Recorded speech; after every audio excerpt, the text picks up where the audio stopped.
गांव के बीचों बीच एक विशाल बरगद का पेड़ था। यह बहुत पुराना था। इसकी जटाएं जमीन को छूती थीं। यह पेड़ सिर्फ एक पेड़ नहीं था, यह गांव की आत्मा था। गांव वाले इसे देवता मानते थे। यहां आकर वे अपनी परेशानियां सुनाते थे। बरगद के पेड़ के नीचे एक चबूतरा बना था। यहां पंचायत लगती थी। गांव के मुखिया यहां बैठकर फैसला सुनाते थे। लोग मानते थे कि बरगद का पेड़ उन्हें सही रास्ता दिखाता है। इसकी छाया में हमेशा सच्चाई की जीत होती थी। इसी गांव में दो भाई रहते थे, राघव और अर्जुन। राघव बड़ा भाई था और अर्जुन छोटा। दोनों का बचपन इसी गांव में बीता था, जहां उन्होंने एक साथ खेला, पढ़ाई की और बड़े हुए। दोनों भाई बहुत प्यार से रहते थे। खेतों में साथ काम करते थे। वे एक दूसरे के बिना कुछ भी नहीं करते थे। चाहे फसल काटनी हो या पानी देना, दोनों हमेशा साथ होते थे। एक दूसरे का हमेशा साथ देते थे। लेकिन एक दिन दोनों भाइयों में झगड़ा हो गया। यह झगड़ा अचानक नहीं हुआ था, बल्कि कई दिनों से दोनों के बीच तनाव बढ़ रहा था। बात जमीन बंटवारे की थी। राघव बड़ा भाई था। उसने सोचा कि उसे जमीन का बड़ा हिस्सा मिलना चाहिए, क्योंकि वह बड़ा है और उसने ज्यादा मेहनत की है। वह थोड़ा गुस्सैल था। उसने जमीन का बड़ा हिस्सा अपने पास रख लिया। अर्जुन को यह बात बहुत बुरी लगी। अर्जुन छोटा था। वह शांत स्वभाव का था। उसने कभी अपने भाई से कुछ नहीं मांगा था, लेकिन इस बार उसे लगा कि उसके साथ अन्याय हुआ है। वह अपने भाई से बहुत प्यार करता था, लेकिन उसे भी बुरा लगा कि भाई ने उसके साथ न्याय नहीं किया। अर्जुन ने सोचा कि क्या भाईचारे का यह बंधन अब टूट जाएगा? क्या वे फिर से एक हो पाएंगे? अर्जुन उदास होकर गांव के बाहर निकल गया। उसके मन में कई सवाल थे, जिनका जवाब उसे कहीं नहीं मिल रहा था। वह सीधा बरगद के पेड़ के नीचे आकर बैठ गया। यह पेड़ उसके लिए हमेशा से एक शरण स्थली रहा था। पेड़ की ठंडी हवा ने उसे शांति दी।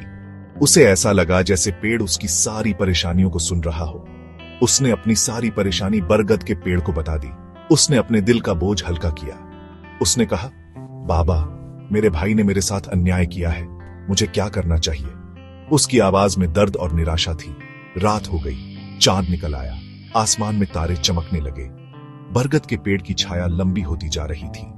यह छाया अर्जुन को एक अजीब सी शांति दे रही थी। गांव में सन्नाटा छा गया था। हर कोई अपने घरों में सो चुका था, लेकिन अर्जुन वहीं बैठा रहा। उसे इस पेड़ के नीचे एक अजीब सी सुरक्षा महसूस हो रही थी। उसे उम्मीद थी कि बरगद बाबा उसे कोई रास्ता दिखाएंगे। वह जानता था कि इस पेड़ के नीचे उसे हमेशा सही मार्गदर्शन मिलेगा। इधर घर पर राघव भी परेशान था। वह अपने कमरे में अकेला बैठा था और उसके मन में कई विचार उमड़ रहे थे। उसे अपने किए पर पछतावा हो रहा था। उसने अपने छोटे भाई अर्जुन के साथ जो किया, वह उसे सही नहीं लग रहा था। वह सोच रहा था कि उसने अपने छोटे भाई के साथ अच्छा नहीं किया। उसे याद आया कि कैसे उसने अर्जुन को डांटा था और उसे अकेला छोड़ दिया था। उसे अपनी गलती का एहसास हो रहा था। वह जानता था कि उसे अर्जुन से माफी मांगनी चाहिए। वह भी चुपके से घर से निकल गया। रात के सन्नाटे में वह धीरे धीरे गांव की पगडंडी पर चलने लगा। राघव भी सीधा बरगद के पेड़ के नीचे पहुंच गया। वह जानता था कि अर्जुन अक्सर वहां जाता है जब वह परेशान होता है। वहां उसने देखा कि अर्जुन बैठा हुआ है।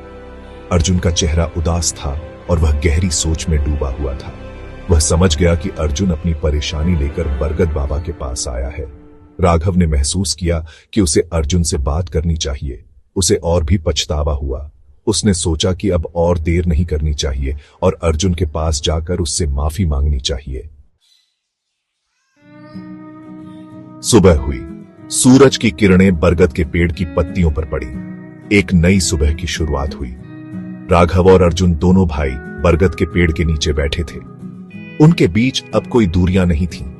राघव ने अर्जुन से माफी मांगी। उसने कहा, भाई, मैंने तुम्हारे साथ गलत किया, मुझे माफ कर दो। अर्जुन ने भी अपने भाई को गले लगा लिया।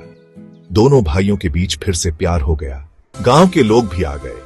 उन्होंने देखा कि दोनों भाई फिर से एक हो गए हैं। वे सब बहुत खुश हुए। सबने बरगद के पेड़ को धन्यवाद दिया। उन्होंने कहा, बरगद बाबा, आप सचमुच न्याय के देवता हैं। राघव और अर्जुन दोनों भाई फिर से साथ काम करने लगे। वे पहले से भी ज्यादा प्यार और समझदारी से रहने लगे। उनकी कहानी पूरे गांव में फैल गई। यह कहानी एक मिसाल बन गई।